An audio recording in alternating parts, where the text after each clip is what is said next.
Assalamualaikum warahmatullahi wabarakatuh. Alhamdulillahirabbil alamin wassalatu wassalamu ala asyrofil anbiya'i wal mursalin wa ala alihi wa sahbihi ajma'in.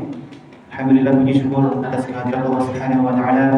Berkat nikmat iman, nikmat Islam, nikmat kesehatan maupun nikmat kesempatan, kita masih bisa dapat berkumpul di sini dalam rangka salat maghrib berjamaah. Kemudian dilanjutkan dengan majelis ta'lim dan insyaallah nanti akan dilanjutkan lagi dengan salat isya berjamaah. Alhamdulillah, puji syukur juga kita bisa melihat anak-anak di masjid ini, ya. Artinya ada penerus untuk masjid ini, karena tidak semua masjid itu para pemudanya atau anak-anaknya itu aktif ke masjid. Mereka ada, tapi mereka tidak aktif ke masjid. Ya, disebabkan karena apa? Mungkin salah satunya orang tuanya kurang peduli, atau mungkin tokoh-tokoh di situnya yang kurang peduli. Ya. Itu adalah salah satu penyebab saja. Bila ada anak-anak kita yang rajin ke masjid, ya tinggal diarahkan saja. Diberitahu bahwasanya di masjid itu ketika salat diam. Di masjid itu ketika ada ceramah berusaha diam.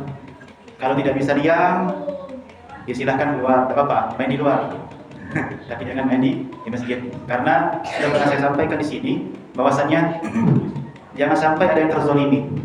Benar, saya pernah melihat sebuah postingan video, ya, ketika anak-anak itu ada di masjid ribut, ya, benar, jangan diusir, tapi bukan berarti sampai di situ baik, bukan berarti dibiarkan dia ribut, jangan dibiarkan dia ribut, terus dikasih tahu, dikasih pengertian anak tersebut agar besok-besoknya dia itu tidak lagi ribut ketika sholat, tidak lagi ribut ketika ada ceramah misalnya seperti itu. Adapun nanti untuk anak-anak yang bandel, ya, atau anak-anak yang luar biasa nakalnya, ya, nah itu perlu, ya, penanganan ekstra. Kalau seandainya anak tersebut itu tidak bisa diomongi, bahkan dia ucap-ucap terus di masjid, ya, terus ucap-ucap terus di masjid, ya, ganggu sholat, ganggu ibadah intinya, ya. Sementara orang tuanya itu cuek saja, maka yang berdosa adalah orang tuanya. Karena anak yang belum balik itu dosanya itu ditanggung oleh orang tuanya. Dosanya ditanggung oleh orang tuanya. Adapun kalau anak itu, ya, beramal soleh, maka orang tuanya lah yang mendapatkan amal soleh. Jadi luar biasa, ya. Mendidik anak yang belum balik itu ada dua hal. Kalau dia dapat pahala untuk orang tuanya, kalau dia dapat dosa untuk orang tuanya. Jadi orang tua lah yang berperan dalam mendidik anak, ya, bertanggung jawab, ya, karena anak itu adalah penerus generasi, terutama untuk keluarga kita. Baiklah Bapak Ibu sekalian yang semua dirahmati Allah Subhanahu wa taala, kita lanjutkan lagi tafsir surat Al-Ghasyiyah yang dimulai dari ayat yang ke-17. Allah Subhanahu wa taala berfirman, "Afala yanzuruna ilal ibili kaifa khuliqat." Allah Subhanahu wa taala di sini memberikan, ya, pernyataan berupa pertanyaan, ya, kepada orang-orang musyrik atau orang-orang kafir. Apa kata Allah Subhanahu wa taala? Afala yanzuruna ilal ibili kaifa khuliqat? Tidaklah mereka melihat, tidaklah mereka itu memperhatikan bagaimana onta itu diciptakan. Kenapa di sini Allah memberikan sebuah perumpamaan? Onta, bukan kuda, bukan kambing, ya, bukan sapi. Kenapa onta? Karena kata Syekh Shalih Al-Utsaimin rahimahullah taala bahwasanya li'anna aktsara ma yulabisun nas fi dzalikal waqtil ibil fahum yarkabunaha wa yahlabunaha wa ya'kuluna lahmaha wa yantafi'una min awbariha fi ila ghairi dzalika minal manafi'. Kata Syekh Shalih Al-Utsaimin rahimahullah taala, sebenarnya ini bukan kata Syekh Shalih Al-Utsaimin saja, tapi hampir semua ahli tafsir seperti Imam At-Tabrani, Imam At-Tabrani, Imam Al-Qurtubi, ya, beliau mengatakan dalam tafsirnya, kenapa onta yang disebut di sini? Karena onta itu saat itu di Mekah itu dipakai untuk bulunya, dipakai untuk baju atau kain atau selimut. Kemudian dagingnya dimakan. Kemudian dipakai untuk berkendaraan. Nah, Allah memberikan perumpamaan seperti itu ya sesuai dengan kondisi masyarakat tersebut. Karena di sana ada onta memang. Onta yang ada dan yang sering dipakai itu onta. Maka biar lebih mudah mengerti tentang Allah, Allah memberikan sebuah perumpamaan onta. Bagaimana penciptaan onta? Onta memiliki kelebihan dia bisa berjalan ya tanpa minum berhari-hari di padang pasir. Di punuknya menyimpan air. Ya, dagingnya juga itu sangat banyak. Apalagi kalau gendut, gemuk, ya luar biasa.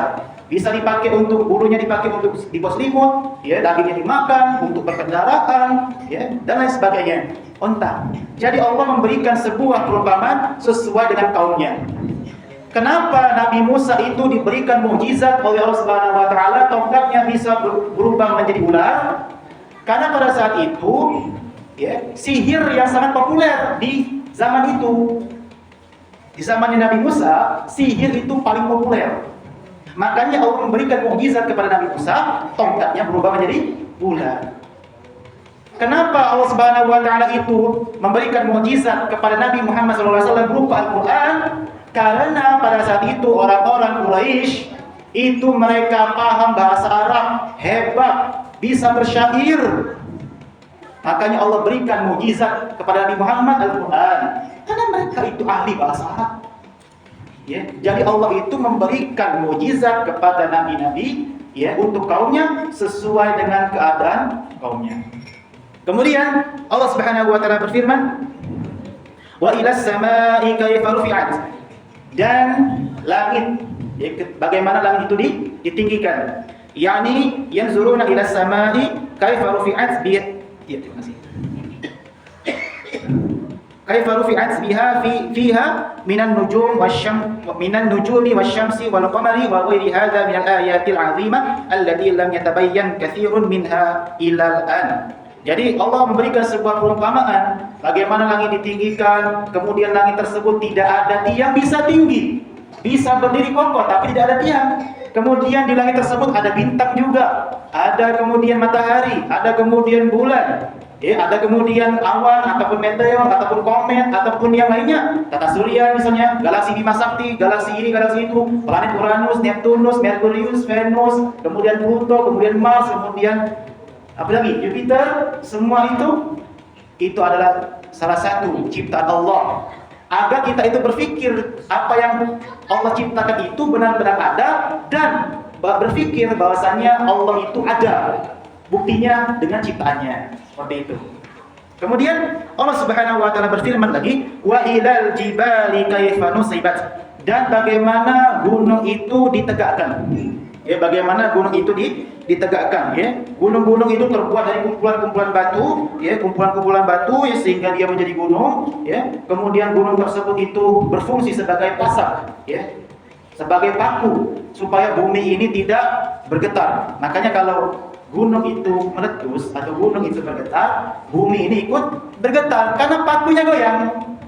Ya, pakunya goyang, maka bumi juga ikut bergetar karena fungsi dari gunung adalah sebagai pasak, ya, sebagai paku, ya, untuk bumi ini. Karena kalau gunung itu goyang, maka bumi juga ikut goyang, seperti itu. Nah, itu perumpamannya. Dan kemudian perumpamaan yang selanjutnya Allah Subhanahu wa taala berfirman, "Wa ilal ardi kaifa sutihat." Dan bumi itu bagaimana ketika bumi itu dihamparkan oleh Allah Subhanahu wa taala.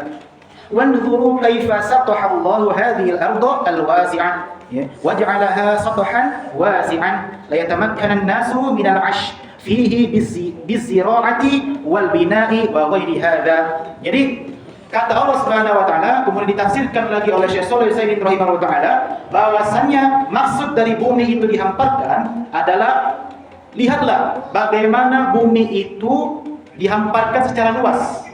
Dihamparkan. Ya. Kemudian Allah menjadikan hamparan-hamparan bumi itu sebagai tempat pencari kehidupan, pencari maisha. Maisha bahasanya itu artinya nyari duit, pencari kehidupan, sebagai pertanian atau sebagai pembangunan, sebagai peternakan atau perkebunan atau lain sebagainya. Itu semua Allah Subhanahu wa taala berikan kepada kita. Bumi dihamparkan untuk kita. Jadi ada 4 perumpamaan ya. unta, kemudian yang kedua itu apa? Apa yang kedua? Wa ilas sama'i kaifa rufi'at, langit, kemudian yang ketiga itu gunung, dan yang terakhir yang keempat itu adalah bumi. Jadi diharapkan kepada orang-orang musyrikin pada saat itu diberikan perumpamaan 4 hal ini, mereka itu diharapkan agar beriman kepada Allah Subhanahu wa taala. Ya, beriman kepada Allah Subhanahu wa taala, ya. Karena itu membuktikan adanya Allah Subhanahu wa taala. Makanya orang-orang ateis itu, ya, mereka itu adalah orang-orang yang berpikir. Mereka orang-orang yang berpikir. Mereka memang benar-benar mencari Tuhan. Kalau seandainya mereka itu nyantol ke Islam, artinya Islam itu, ya, menurut mereka itu rasional, ya, masuk akal, dan memang ajarannya itu, ya, sesuai dengan rasionalisme, ya, atau sesuai dengan dalil, ya, seperti itu. Itu. Jadi orang-orang ateis itu, Pak, itu orang-orang yang berpikir sebenarnya. Mereka memang mencari Tuhan. Ya, bahkan ada keluar masuk agama. Masuk Kristen, keluar lagi, masuk Buddha, keluar lagi. Mentok di Islam, mereka nyaman. Karena agama Islam adalah agama yang rasional, ya, yang masuk akal, yang bisa dilogikakan juga, seperti itu. Ya, seperti itu. Ya, seperti itu. Nah, itu adalah 4 perumpamaan yang Allah Subhanahu wa taala berikan contoh, ya, di dalam surah Al-Ghasyiyah. Kemudian Allah Subhanahu wa taala berfirman, di ayat yang selanjutnya Allah Subhanahu wa taala berfirman, fadzakir innama anta mudzakir. Wahai Muhammad, jadi ini perintahnya untuk Nabi Muhammad SAW. Fadzakir, berilah peringatan.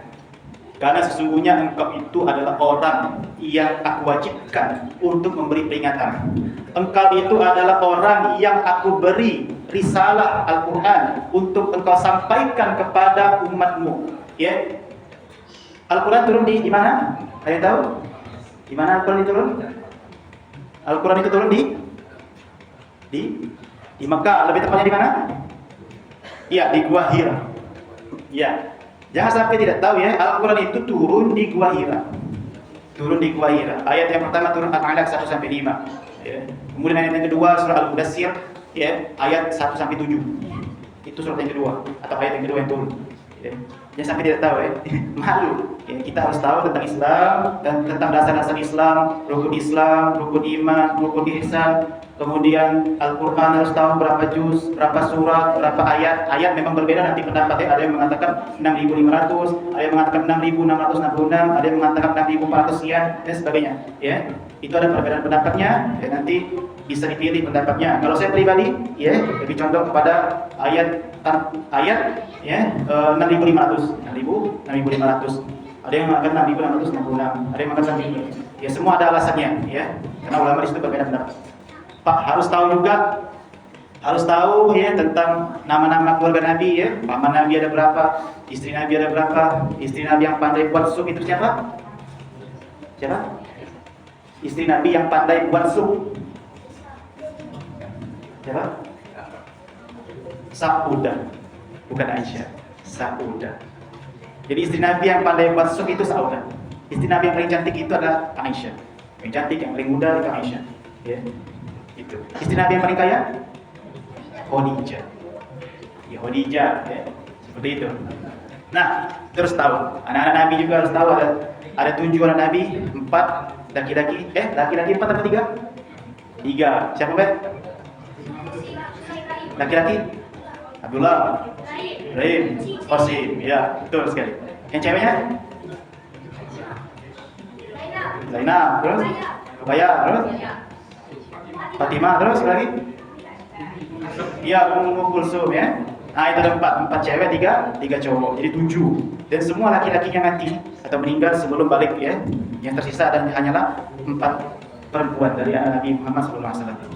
Kemudian fadzakir innama anta mudzakir. Jadi Nabi Muhammad ini diperintahkan oleh Allah Subhanahu wa taala untuk menyampaikan pesan dalam Al-Qur'an. Ya, karena memang kewajiban Nabi Muhammad SAW. Makanya kata Syekh Shalih Al-Utsaimin rahimahullah taala, amarallahu an yudzakira wa lam yukhassis ahadan bitadzkir.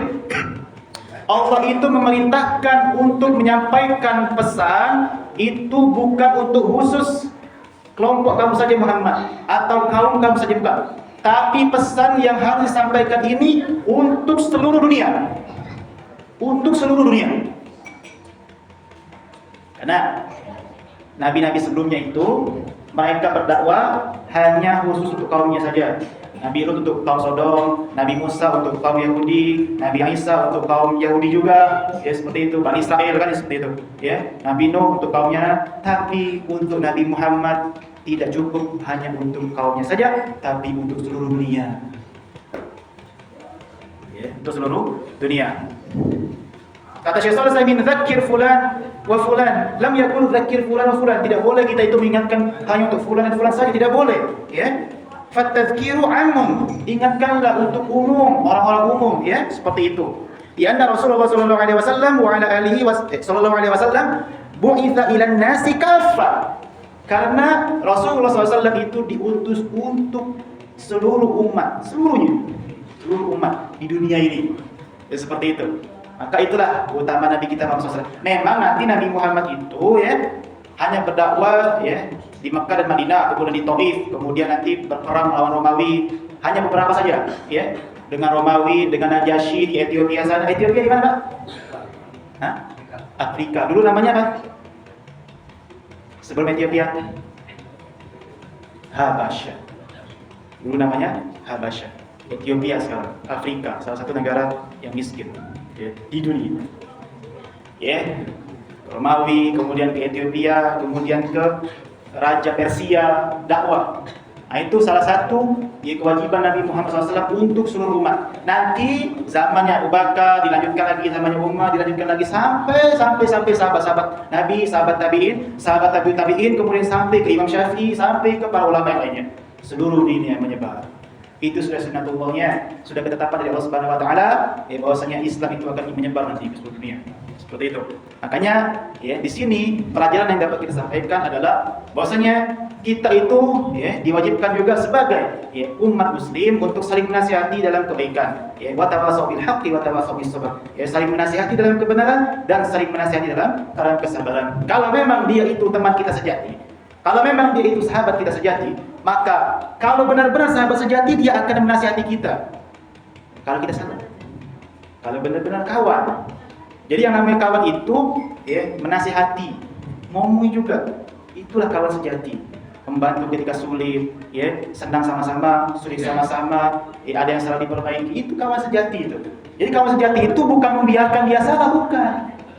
Termasuklah para ustadz, ada ustadz, kawannya juga ustadznya itu salah, harusnya dia dinasihati juga, jangan dibiarkan, apalagi dibela.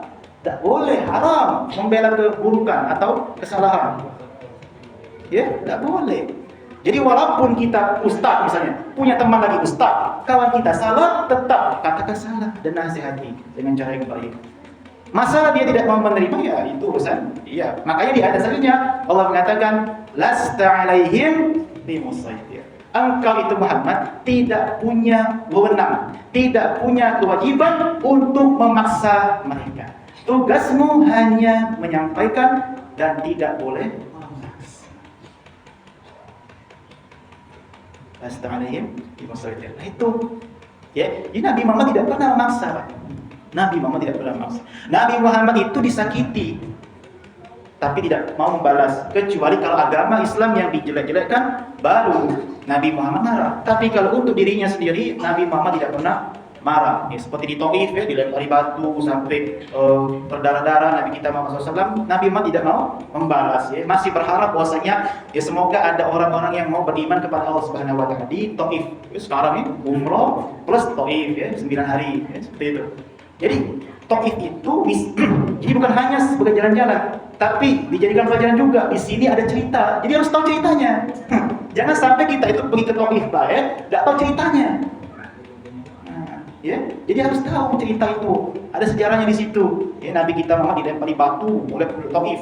Ya, dari Mekah diusir oleh orang Quraisy, kemudian ke Taif, ya, berharap di Taif itu ada yang beriman, tapi alhasil tidak ada yang beriman, ya. Nabi Muhammad SAW tidak dilempari batu. Bahkan siapa itu? Zaid bin Sabit, ya, beliau itu apa? Ya, kalau kita baca sirah Nabi SAW itu apa? Dia itu menjadi tameng ketika Nabi Muhammad SAW di Babylon, menjadi tameng supaya Nabi SAW tidak kena batu. Oh, itulah pengorbanan sahabat. Ini luar biasa, ya. Nabi itu dibela benar-benar. Nah, sekarang zaman kita tidak ada Nabi lagi.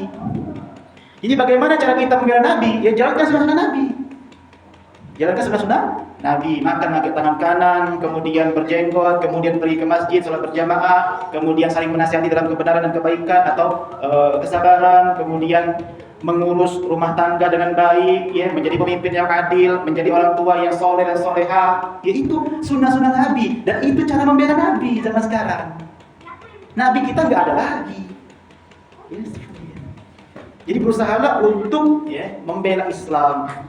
Membela Islam, terutama membela Nabi Muhammad SAW. Itu. Kalau ada yang mengejek Nabi kita bela, kita perangi, atau kita lapor polisi. Aku tak tahu nih, memang zaman sekarang ini ngapalah Islam itu yang selalu diejek. Al-Quran dipijak-pijak lah, dikencingin lah, diejek inilah, itulah. Nabi kita diejek pedofil. Kalau depan kita ada yang ngejek Nabi kita Muhammad itu pedofil, tangkep. Enggak. Tangkep, kejar. Kejar kalau udah dapat sudah, tangkep. Jangan biarkan. Itu adalah bentuk cinta kepada Nabi Muhammad SAW. Tangkep. Ada yang ngejek Al-Quran, ada yang ngejek Allah, tangkep. Karena negara kita negara hukum, jadi susah nih, nak digebuk-gebuk dulu, nak digebuk salah, dipisah dulu, Nah, kita tangkep itu, serahkan di polisi, seperti itu. Zaman sekarang ini, kalau orang yang egois, Pak, ingat, orang yang egois itu pasti dia itu akan merusak. Orang yang egois pasti akan merusak. Dia akan merusak pertemanan, terutama. Dia akan merusak pertemanan. Jadi jangan sampai kita menjadi egois. Dan kalaupun egois, pastikan ini sudah untuk kebaikan. Egois tersebut harus untuk kebaikan, bukan untuk individu. Bukan. Pemimpin boleh egois, tapi pastikan ketika dia mengambil keputusan, keputusan tersebut itu untuk kebaikan umatnya atau kebaikan anggotanya. Pastikan itu, tidak apa egois, tapi pastikan untuk kebaikan umatnya atau anggotanya, seperti itu. Nah, kemudian illa man tawalla wa kafar, Kata Allah Subhanahu wa taala, kecuali orang-orang yang berpaling dan yang kafir atau ingkar. Makanya di sini dalam tafsir At-Tabari itu ada dua makna. Maksud dari illa man tawalla wa kafar, kalau seandainya yang pertama kalau seandainya orang itu sudah cetonian, tidak galak dinasihati, maka tidak usah lagi dinasihati. Penting itu. Aku nasihati dia 10 kali masih juga, dah cetok, tidak usah dinasihati lagi. Itu mana pertama. Jadi ayat yang ini berhubungan dengan ayat yang lain. Nabi perintahkan untuk nasihati kaumnya, tapi kalau ada kaumnya atau orang yang sudah tahu pasti akan nolak, tidak usah lagi dinasihati. Cukup kita nasihati orang yang mau menerima saja. Cukup nasihati orang yang mau menerima. Itu makna pertama dari ayat ini. Jadi kita menasihati hanya kepada orang yang mau menerima saja. Kemudian makna yang kedua adalah kita tetap menasihati, tapi kalau seandainya orang tersebut tidak mau dinasihati atau tidak mau menerima, maka tidak masalah. Intinya kita sudah menasihati.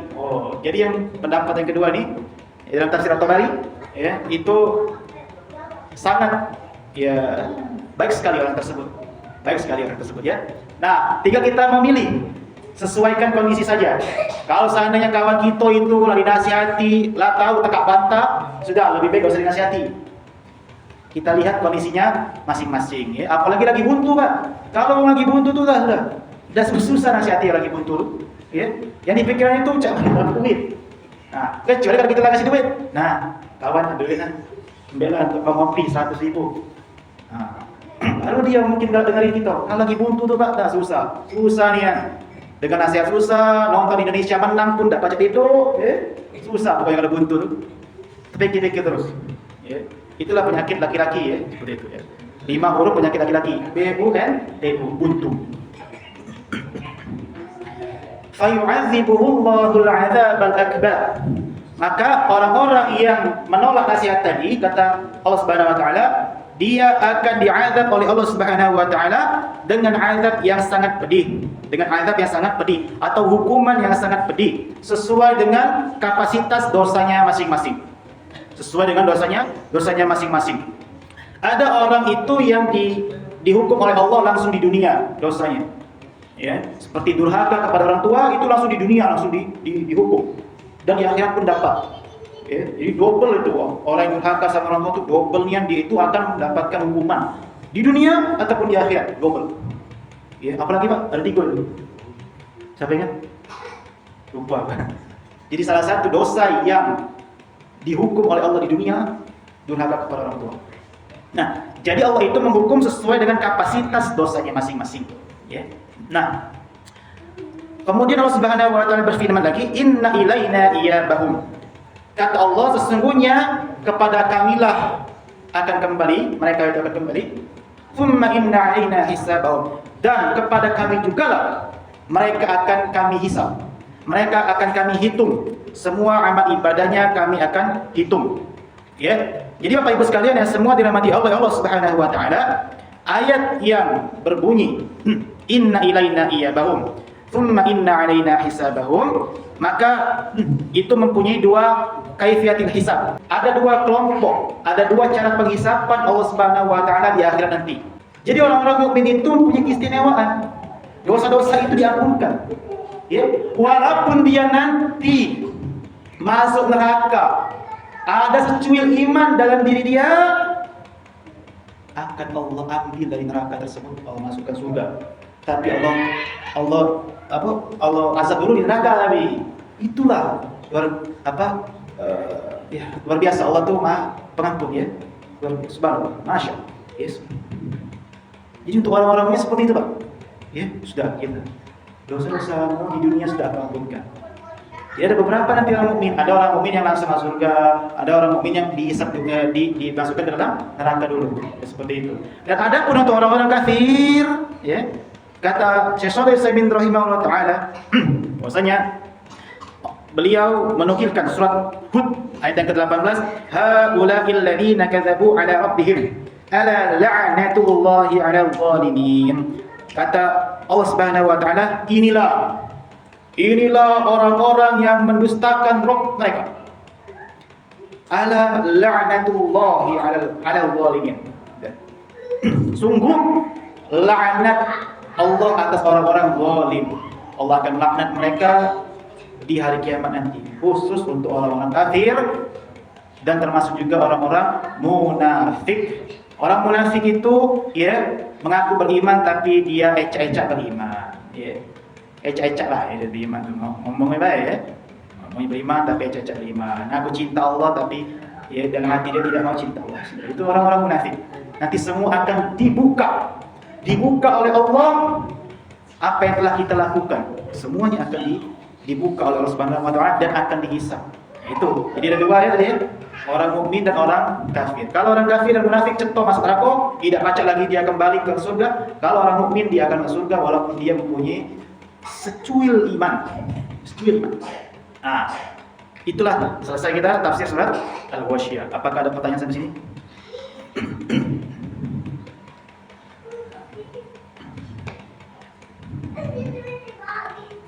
Ya, diharapkan agar supaya ya, dari pelajaran tafsir ini dapat meningkatkan iman kita, dapat memotivasi kita untuk berbuat baik dan menjauhi perbuatan maksiat sebisa mungkin. Kemudian kita itu diharapkan juga dapat memperhatikan ayat-ayat tanda-tanda kebesaran Allah Subhanahu wa taala. Bagaimana manusia diciptakan, ada bayi yang pintar, ada bayi yang kurang pintar, ada bayi yang mungkin dia sudah bisa merangkak dalam usia seperti ini, atau 6 bulan sudah bisa merangkak misalnya. Itu adalah tanda Allah, ya. Ada orang yang mampu ya bersedekah 100 juta, itu tanda Allah. Itu kekuasaan Allah. Ya, kita harus perhatikan bagaimana bumi ini diciptakan, angin itu yang awalnya mendung, awan itu awalnya mendung, gelap, pacak dan hujan. Bayangkan. Yang awalnya mendung dan gelap tidak hujan.